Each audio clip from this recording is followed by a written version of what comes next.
بسم اللہ الرحمن الرحیم۔ عزیزان من، آج ہم وطن کی مٹی گواہ رہنا کی مشق پڑھنے جا رہے ہیں۔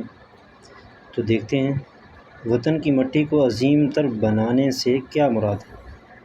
اس کا مطلب یہ ہے کہ شاعر یہ کہنا چاہتا ہے کہ ہم اپنے ملک پاکستان کو ترقی یافتہ اور بہترین، خوبصورت، خوشحال ملک بنانے کے لیے بھرپور کوشش جاری رکھے ہوئے ہیں۔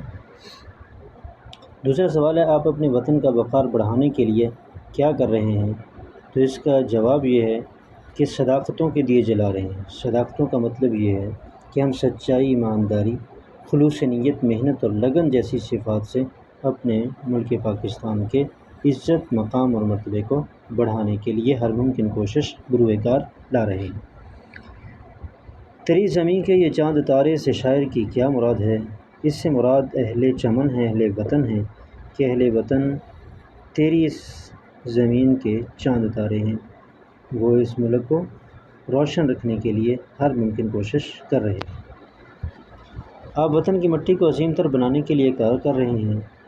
تو وطن کی مٹی کو عظیم تر بنانے کے لیے ملک پاکستان کا ہر باشندہ، ہر زیرو جو ہے، ہر عقل مند، دانشور، شعور رکھنے والا شخص جو ہے، وہ اپنی صلاحیتیں بروئے کار لاتے ہوئے ملک کو ترقی کی راہ پر گامزن کر رہا ہے۔ ہر ایک محاذ پر ہے شاعر سے کیا مراد ہے؟ اس کا مطلب یہ ہے کہ دنیا کے ہر شعبے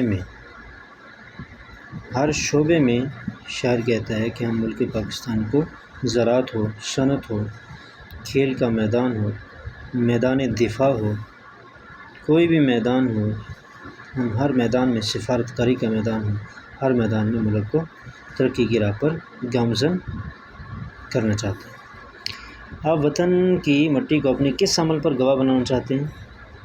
ہم وطن کی مٹی کو اپنے اس عمل پر گواہ بنانا چاہتے ہیں کہ ہم آپ کی ترقی کے لیے، آپ کی خوشحالی کے لیے اور آپ کو کامیاب ملک اور کامیاب قوم اور ملت بنانے کے لیے اپنی بھرپور کوشش کر رہے ہیں، اور اس کوشش پر ہم اپنے وطن کی مٹی کو گواہ بنانا چاہتے ہیں کہ وطن کی مٹی تو گواہ رہنا کہ ہم نے اس ملک کی تعمیر و ترقی کے لیے، اس کی خوشحالی کے لیے